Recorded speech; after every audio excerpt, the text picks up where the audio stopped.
Islamic Brotherhood Television. Warahmatullahi wabarakatuh.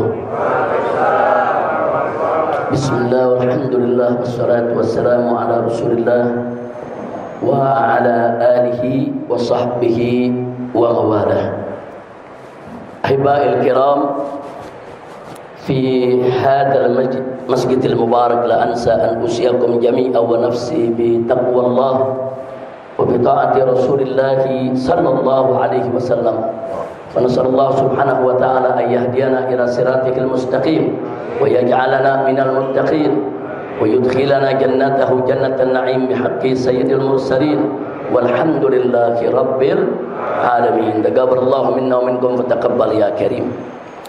Kepada segenap pengurus maupun jamaah daripada Masjid Al-Barakah yang sangat kita cintai dan semoga senantiasa dirahmati Allah Subhanahu wa taala. Kunjungan saya pada kesempatan hari ini tidak lain dan tidak bukan untuk bersilaturahim dengan segenap pengurus maupun jamaah daripada Masjid Al-Barakah. Karena Masjid Al-Barakah ini bagi saya memiliki nilai sejarah tersendiri. Dulu dari sejak saya masih kecil, saya tinggal tidak jauh dari Masjid Al-Barakah ini bersama saya punya kakek, almarhum Al-Habib Alwi bin Muhammad bin Zain Al-Attas. Rumahnya tidak jauh dari sini, di seberang sana, dekat dari perempatan, saudara. Jadi tempat sholat saya ya di sini. Tempat saya belajar menuntut ilmu ya di sini. Dulu di sini banyak habaib dan banyak kiai-kiai saudara rutin mengajar di Masjid Al-Barakah. Dulu ada guru saya di sini almarhum Al-Habib Abdullah Al-Attas Al-Faqih. Jadi beliau juga dulu termasuk pengurus daripada Masjid Al-Barakah ini. Luar biasa, beliau yang mengajarkan anak-anak Petamburan kenal huruf. Beliau yang mengajarkan anak-anak Petamburan ini saudara untuk bisa baca Al-Quranul Karim. Kemudian masih ada yang selama puluhan tahun mengajar di sini, yaitu Al-Habib Ali bin Ahmad As-Segaf, yang putranya baru saja meninggal dunia beberapa hari yang lalu ya ikhwan. Jadi beliau-beliau ini dan masih banyak guru-guru yang lain yang tidak saya sebutkan satu persatu. Dulu di Al-Barakah inilah tempat saya menimba ilmu. Jadi saya tidak pernah masuk pondok pesantren. Saya tidak pernah mukim di pondok pesantren. Tapi kegiatan-kegiatan pengajian di masjid-masjid di sekitar Petamburan, saudara, enggak pernah lolos untuk saya hadiri. Dari mulai Masjid An-Nur di ujung Petamburan sana, saudara. Kemudian berikutnya Masjid Al-Islam. Begitu juga Masjid Al-Islah, Al-Barakah, Istiqamah, Ar-Rahmah, sampai ke Masjid An-Nur Selipi. Nah, guru-guru kami semua mengajar sekitar masjid ini. Dulu ada Habib Syekh Al-Jufri ngajar di Masjid Jami An-Nur. Kemudian masih ada juga Kiai Haji Aminullah yang ngajar di Masjid An-Nur Selipi juga, saudara. Banyak sekali guru-guru yang luar biasa, para kiai dan para habaib yang mengajar di sekitar Petamburan. Dari merekalah saya menimba ilmu, dari merekalah saya mengenal Islam, dari merekalah kita mengkaji berbagai macam ilmu pengetahuan, termasuk Sayyidil Walid Al-Habib Ali bin Abdurrahman As-Segaf dulu rutin ngajar di Petamburan ini ya ikhwan. Nah, jadi sekali lagi, kenapa hari ini saya memandang perlu untuk datang kemari untuk menyambung tali silaturahim. Itu yang pertama, karena masjid ini memang masjid bagi saya bersejarah dan ini masjid kampung kita sendiri, saudara. Nah, kemudian yang kedua, saudara, semasa perjuangan beberapa tahun yang lalu, tatkala di Jakarta ini saya bersama para habaib, para kiai menggerakkan umat untuk menyelamatkan Jakarta. Jangan dipimpin oleh orang yang arogan, jangan dipimpin oleh orang yang korup, jangan dipimpin oleh orang yang anti-Islam. Saudara, ternyata Masjid Al-Barakah dengan jamaahnya ini termasuk salah satu benteng perjuangan di Jakarta ini, saudara. Jadi saya tidak perlu cerita lagi rinciannya, tapi saya betul-betul mengapresiasi menyampaikan penghargaan kepada segenap pengurus maupun jamaah daripada Masjid Al-Barakah yang ikut berjibaku jatuh bangun saudara pada saat perjuangan tersebut, yang ikut merasakan bagaimana tegangnya, bagaimana bahayanya saudara. Jadi saya tahu betul itu semua, bukan tidak. Bahkan walaupun beberapa waktu yang lalu saya cukup lama 3,5 tahun ada di Mekah, tapi semua gerakan umat Islam yang ada di Petamburan ini, tidak terkecuali yang di Masjid Al-Barakah ini, selalu saya mendengar kabarnya dari kota suci ya ikhwah. Karena itu jazakumullahu khairal jasa. Mudah-mudahan perjuangan yang sudah dipersembahkan oleh semua warga Petamburan, khususnya jamaah daripada Al-Barakah ini, diterima oleh Allah Subhanahu wa taala. Dan kita tahu bahwa dari Petamburan ini jatuh korban juga. Ada anak-anak yang tidak berdosa harus tertembak dan meninggal dunia, saudara. Nah, mudah-mudahan anak tersebut saudara diterima sakitnya oleh Allah, dimasukkan ke dalam surganya dan menjadikan tabungan bagi kedua orang tuanya. Nah, yang saya harapkan adalah ke depan agar Petamburan ini tetap menjadi basis perjuangan. Karena Petamburan dari zaman Belanda dulu, di sini tempat tinggalnya Habib Utsman bin Yahya, saudara, yang menjadi mufti bagi masyarakat umat Islam di Jakarta dan sekitarnya, yang buku-bukunya tetap sampai hari ini dipelajari, dikaji oleh majelis-majelis taklim dan pondok-pondok pesantren se-Jabodetabek. Jadi Petamburan ini memang dari dulu merupakan pusat perjuangan umat. Dari dulu Petamburan ini nggak pernah lekang, saudara, dari waktu untuk selalu berjuang membela Allah dan Rasulnya, begitu juga membela agama Islam daripada segala siapapun yang mencoba untuk merusak Islam. Mudah-mudahan sekali lagi Petamburan ini dijadikan oleh Allah sebagai qaryatan thayyibah, qaryatan ma'murah, qaryatan mubarakah. Amin ya rabbal alamin. Nah, pada kesempatan ini singkat saja saya ingin mengajak semua saudara-saudara saya kaum muslimin yang ada di dalam masjid sini atau ibu-ibu kita yang mendengarkan dari rumah sana, saudara, yuk mari saya ingin mengajak untuk kita tetap istiqamah dalam perjuangan. Kenapa saya mengajak untuk istiqamah, saudara? Karena selama kita bisa istiqamah dalam perjuangan, apapun yang kita hasilkan, maka kita tetap dapat kemenangan dari Allah Subhanahu wa taala. Atau dengan kata lain, saya ingin sampaikan bahwa kemenangan yang sejati dalam perjuangan adalah istiqamah. Maksudnya bagaimana, saudara? Kemenangan itu jangan dinilai dari berhasil atau gagalnya. Kemenangan itu jangan dinilai dari untung dan ruginya. Kemenangan itu jangan dinilai dari suka dan dukanya. Kemenangan itu jangan dinilai dari senang dan susahnya.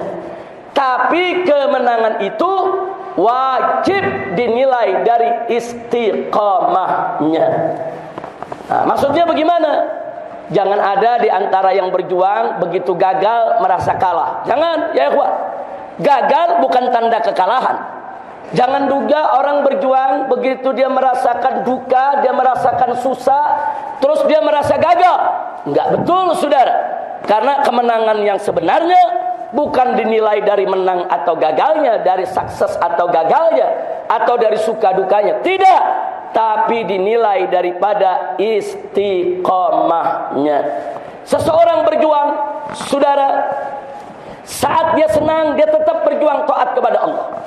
Saat dia susah, dia tetap berjuang taat kepada Allah. Itu namanya menang, ya ikhwan. Itu yang disebut kemenangan. Kenapa? Karena dia istiqamah dalam keadaan senang maupun susah, saudara. Kalau ada orang saat dia menang, saudara, saat dia senang, saudara, dia berjuang untuk Allah. Begitu dia susah, dia nggak berjuang lagi. Itu tidak istiqamah. Dia tidak menang, saudara. Dia kalah, saudara. Begitu juga sebaliknya, saudara. Kalau ada orang-orang, saudara, yang dia kalau gagal, kalau duka, kalau susah, merasa kalah, putus asa, tidak melanjutkan perjuangan, itulah yang disebut kekalahan dalam perjuangan. Tapi kalau yang namanya kemenangan, saudara, mau suka, mau duka, mau senang, mau susah, saudara, mau berhasil, mau gagal, tetap dia berjuang. Itu yang disebut kemenangan yang hakiki. Insya Allah. Dia lagi senang, dia taat kepada Allah, dia berjuang. Dia lagi susah, enggak, dia enggak kapok, dia enggak jerah, saudara, tetap dia berjuang untuk membela Allah. Itu namanya istiqamah. Jadi jangan peduli. Jadi kalau ada ulama-ulama zaman dulu yang berjuang, saudara, seperti siapa? Seperti Imam Bonjol, seperti Diponegoro, sampai mereka kemudian ditipu, dikhianati oleh Belanda, ditangkap, dipenjara sampai dia mati dalam penjaranya. Jangan sebut kalah. Mereka tidak kalah, mereka menang. Kenapa? Karena sampai akhir hayatnya mereka enggak mau tunduk kepada Belanda, saudara. Itu menang. Mereka tidak menjadi pengkhianat, saudara. Kalau mereka kalah, kita tidak merdeka. Kalau mereka itu tumbang, kita enggak merdeka. Kenapa sekarang kita bisa merdeka? Karena sumbangan perjuangan dari mereka, saudara. Perjuangan Teku Umar dan Cut Nyak di Aceh, perjuangan kemudian tuanku Imam Bonjol di Sumatera Barat, kemudian ada lagi perjuangan di Ponorogo di Jawa Tengah, kemudian untuk masyarakat Betawi ada perjuangan Kiai Haji Nur Ali, saudara. Semua berjuang dengan suka dukanya, dengan jatuh bangunnya, saudara. Tapi sampai akhir hayat mereka dengan segala suka duka yang mereka rasakan, mereka tidak pernah tunduk kepada Belanda. Itu namanya istiqamah. Itu berarti mereka menang dalam perjuangannya. Alhamdulillah. Jadi kalau Anda istiqamah di jalan Allah Subhanahu wa taala, berarti Anda menang dalam perjuangan. Apapun yang Anda alami, ya kawan. Baik Anda berhasil atau gagal, suka atau duka, saudara, senang atau susah, selama istiqamah di jalan Allah, maka Anda menang. Itulah sebabnya Allah puji alladzina amanu tsumastaqamu. Orang-orang yang mana? Orang-orang yang beriman kemudian istiqamah di jalan Allah. Dan suatu hari Nabi ditanya oleh seorang sahabat, amalan apa yang terbaik ya Rasulullah yang perlu aku lakukan? Singkat Nabi menjawab, qul amantu billah tsumastaqim. Katakanlah olehmu, aku beriman kepada Allah, tsumastaqim, kemudian istiqamahlah kamu di jalan Allah. Nah, begitu yuk, saya ajak semua yang ada di sini, mau dicaci, mau dipaki, mau dihina, mau dimusuhi, mau difitnah, saudara, mau diberikan aneka ragam label, selama kita ada di jalan Allah, tetap istiqamah di jalan Allah, insya Allah kemenangan akan tiba, saudara. Amin. Dan ingat, kemenangan itu enggak mesti kita yang merasakannya. Bisa jadi nanti anak kita yang merasakannya, bisa juga nanti cucu kita yang merasakannya. Saudara, Imam Bonjol enggak merasakan kemerdekaan, Diponegoro enggak merasakan kemerdekaan, saudara. Kemudian Teku Umar enggak merasakan kemerdekaan, tapi anak cucunya, generasi penerusnya sampai ke kita, semua ikut merasakan nikmatnya kemerdekaan. Kalau mereka semua tidak berjuang, kalau mereka semua tidak angkat senjata, kalau mereka semua tidak melakukan perlawanan terhadap penjajahan Belanda, kita belum tentu merdeka, saudara. Nah, maka itu kalau kita tanam pohon mangga depan rumah, saudara, belum tentu kita yang merasakan buahnya. Bisa jadi nanti yang metik buahnya anak kita, yang makan cucu kita. Mereka yang merasakan nikmatnya mangga, mereka yang merasakan manisnya mangga. Padahal yang nanam kita, yang nyiramin kita bertahun-tahun, belum dia berbuah, kita sudah kembali kepada Allah. Ingat, perjuangan itu kadang-kadang hasilnya bukan kita yang menikmati, tapi anak cucu kita yang menikmati. Itulah sebabnya saya tetap mengajak istiqamah apapun hasilnya. Supaya apa? Supaya generasi penerus kita tetap selamat. Jangan sampai generasi penerus kita tidak mengenal Islam. Jangan sampai generasi penerus kita, saudara, tidak tahu Islam. Jangan sampai generasi penerus kita dirusak, saudara, oleh kelompok-kelompok yang ingin merusak Islam, sehingga anak keturunan kita nanti jauh dari Islam, saudara. Dari sekarang, ayo mari kita didik anak-anak kita ajak anak-anak kita kenalkan Islam kepada mereka, dan kita berjuang lawan semua yang ingin merusak Islam, saudara. Siapapun, dari manapun yang ingin merusak Islam, lawan. Supaya apa? Supaya mereka tidak berhasil merusak anak keturunan kita. Sehingga walaupun kita tidak merasakan hasilnya hari ini, insya Allah besok anak cucu kita akan merasakan betapa indahnya perjuangan orang tuanya, betapa luar biasa perjuangan orang tuanya, insya Allah. Nah, itu yang saya mau sampaikan. Jadi Intinya Petamburan ini adalah kampung perjuangan, ke depan harus tetap menjadi kampung perjuangan. Bagaimana Petamburan bisa jadi kampung perjuangan? Kalau warga Petamburan tetap beriman dan bertakwa kepada Allah Subhanahu wa ta'ala, dan tetap kita kompak, jangan terpecah belah. Nabi mengatakan, alaikum bil jamaah fa inna yadallahi ma'al jamaah. Apa kata Nabi? Wajib atas kamu berjamaah, bersatu, bekerja sama, gotong royong, jangan sendiri-sendiri. Kenapa? Fa inna yadallahi ma'al jamaah, kata Nabi. Karena sesungguhnya pertolongan Allah itu ada pada kebersamaan, saudara. Jadi sekali lagi, kekuatan yang sebenarnya itu ada pada kebersamaan, saudara. Kenapa? Karena dengan kebersamaan umat Islam, Allah akan memberkahi dan Allah akan memberikan pertolongan. Tapi kalau kita tidak bersama, perang bercerai-berai menghadapi musuh, saudara, maka dengan mudah dia akan menghancurkan kita. Na'udzubillah min dzalik. Ayo kita bersama. Jangan lupa, saudara, dengan kebersamaan kita akan datang keberkahan dari Allah, akan datang pertolongan Allah, dan kita akan menang. Dan Allah sendiri berjanji, intan surullah yansurkum. Jika kamu sungguh-sungguh memenangkan Allah, sungguh-sungguh membela agama Allah, yansurkum, niscaya pasti Allah akan memenangkan kamu semua. Ini janji Allah. Saya yakin, saya percaya, karena ini janji Allah, bukan janji manusia, saudara. Allah yang berjanji, kalian membela Allah, Allah pasti akan memenangkan kalian semua. Janji Allah dalam Al-Quranul Karim. Kenapa harus kita ragu dengan janji ini, saudara? Tapi ingat, kemenangan yang Allah berikan, saudara, kadang-kadang kita ikut merasakan, kadang-kadang kita nggak merasakan. Yang merasakan anak cucu kita. Jadi jangan pernah putus asa di dalam medan juang, insya Allah. Nah, sebagai penutup, ingat, saudara, kekuatan kita sebesar apapun, harta kita sekaya apapun, pengikut kita sebanyak apapun, taktik strategi kita sehebat apapun, selama tidak ada pertolongan Allah, tetap kita nggak bisa menang lawan musuh, saudara. Walaupun musuh itu kecil, dikit, miskin, lemah, kita nggak bakal bisa mengalahkan mereka tanpa pertolongan Allah.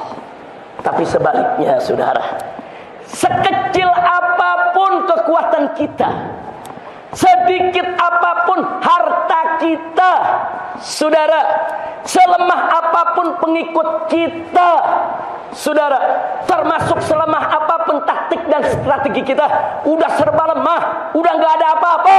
Tapi kalau kita mendapatkan pertolongan Allah, musuh sebesar dan sekuat apapun tidak akan pernah mampu untuk menundukkan kita, saudara. Jadi kuncinya bukan soal dikit dan banyak, kuncinya bukan soal kaya dan miskin, bukan. Kuncinya bukan soal kuat dan lemah, bukan. Kuncinya pertolongan Allah. Kalau Allah tolong kita, walaupun kita dikit, kecil, lemah, saudara, musuh sekuat apapun. Lihat Nabi Musa alaihissalam. Nabi Musa punya apa? Kerajaan nggak punya, harta benda nggak punya, orang kaya bukan, saudara, senjata nggak punya, saudara. Wah, pengikutnya Nabi Musa, saudara, banyak perempuan, banyak anak kecil, banyak orang-orang lemah, nggak bisa perang melawan Fir'aun, saudara. Fir'aun kaya raya, raja, saudara, punya istana, punya bala tentara, saudara, ratusan ribu orang, punya senjata lengkap, saudara. Musa punya apa? Enggak, saudara. Tapi karena Nabi Musa istiqamah membela Allah, saudara, berjuang di jalan Allah, terus berusaha untuk menyelamatkan pengikutnya, apa yang terjadi? Pertolongan Allah datang. Fir'aun dengan segala kekayaan dan kekuatannya ditenggelamkan oleh Allah di lautan, saudara. Logika mana yang duga ketika itu kalau Fir'aun akan tenggelam begitu aja? Nggak ada. Orang kalau melihat Fir'aun saat itu orang besar, saudara. Tapi ternyata dalam sekejap Allah hancurkan, saudara. Nah, ini pelajaran. Jadi pelajaran sejarah begini mesti kita jadikan ibrah, mesti kita jadikan pelajaran, saudara. Jangan takut dengan besarnya musuh, kuatnya musuh, hebatnya musuh, duitnya musuh. Jangan takut, saudara. Kecil semua itu, yaitu di hadapan kekuatan Allah Subhanahu wa ta'ala. Nah, itu saja. Saya datang kemari silaturahim hanya untuk membangkitkan semangat kita semua, semangat untuk selalu bersaudara dan berjuang bersama. Apalagi bulan Ramadan. Bulan Ramadan ini bulan Al-Quran, karena di bulan inilah Al-Quran diturunkan. Bulan Ramadan ini bulan puasa, karena di bulan inilah kita berpuasa. Bulan Ramadan ini tadi sudah disampaikan oleh khatib kita, saudara, bulan yang penuh rahmat, bulan yang penuh maghfirah, bulan pembebasan kita dari api neraka jahanam. Ya, bulan Ramadan ini juga bulan sabar. Kita diminta sabar oleh Allah Subhanahu wa taala. Tapi jangan lupa, bulan Ramadan ini juga syahrul jihad, bulan jihad. Kenapa? Perang Badar terjadinya di bulan Ramadan, saudara. Jadi sekali lagi, jangan melihat bulan Ramadan kemudian semangat jihad umat jadi padam. Jangan, saudara. Sabar bukan berarti diam melihat kemunkaran. Sabar bukan berarti diam melihat kezaliman. Sabar bukan berarti diam kita ditindas dan dihabisi. Enggak. Sabar artinya kita berdiri tegak lurus, tetap taat kepada Allah, menegakkan hukum Allah apapun resikonya. Itu sabarnya. Nah, jadi sabar dengan istiqomah itu beda-beda tipis, saudara. Jadi orang yang sabar dia bahkan bisa istiqomah. Orang yang istiqomah dia harus sabar, saudara. Tanpa sabar kita nggak bisa istiqomah. Nah, itu saja yang bisa saya sampaikan. Mudah-mudahan Masjid Al-Barakah semakin diberkahi oleh Allah Subhanahu wa taala. Sesuai dengan namanya Al-Barakah, mudah-mudahan masjid ini pengurusnya, begitu juga yang mewakafkan tempat ini, yang menyumbang pembangunan di sini, begitu juga untuk seluruh jamaah yang sholat di sini, dan seluruh para kiai ustadz baik yang sudah meninggal dunia maupun hidup yang menyumbangkan ilmunya di masjid ini, dan semua yang ikut menjaga daripada kemakmuran Al-Barakah ini, diberikan oleh Allah Subhanahu wa taala umur yang panjang dalam taat dan ibadah, dalam sehat wal afiat, disembuhkan segala penyakitnya, dimudahkan segala kesulitannya, dan dilapangkan rizkinya, dibahagiakan rumah tangganya, dan juga diberikan kebahagiaan dari dunia hingga akhirat. Amin ya rabbal alamin. Nah, kalau pada hari ini kita kumpul di Masjid Al-Barakah, insya Allah kelak kita semua akan dikumpulkan oleh Allah dalam surganya, bersama para nabi dan para rasul, bersama para ulama dan aulia, bersama para syuhada dan mujahidin,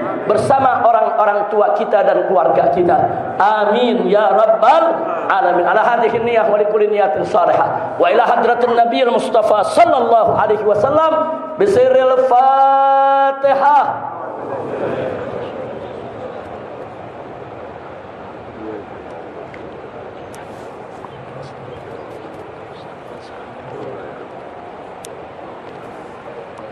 Bismillahirrahmanirrahim. Allahumma lakal hamdu syukra wa lakal mannu fadla bi rahmatika nas'al wa bi jahi nabiyyika natawassal fa natughilaka bi salafina salihin fa nas'aluka bi anwaril Fatihah wa asraril Fatihah wa bi haqqi man unzilat alaihi suratul Fatihah habibika nabiyyina Muhammadin sallallahu alaihi wa alihi wa sahbihi wa sallam.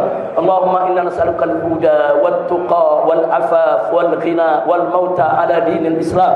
Allahumma inna nas'aluka al-afwa wal afiyah wal mu'afata ad-daima fid dini wad dunya wal akhirah. Allahumma ighfir lana wa li walidina wa li walidina wa li walidina wa li jami' ahli baitina wa dhabil huquqi alaina wa li sa'iril muslimina wal muslimat wal mu'minina wal mu'minat al ahya'i minhum wal amwat bi rahmatika ya arhamar rahimin. Rabbana atina fid dunya hasanah wa fil akhirati hasanah wa qina adzabannar wa qina adzabannar wa qina adzabannar. Wa sallallahu ala sayyidina Muhammadin nabiyil ummi wa ala alihi wa sahbihi wa sallam bi fadli subhana rabbika rabbil izzati amma yasifun wa salamun alal mursalin walhamdulillahi rabbil alamin. Dagabarallahu minna wa minkum taqabbal ya karim. Terima kasih atas segala perhatian. Mohon maaf atas segala kekurangannya. Hadani Allah wa iyyakum ila siratal mustaqim. Wassalamualaikum warahmatullahi wabarakatuh.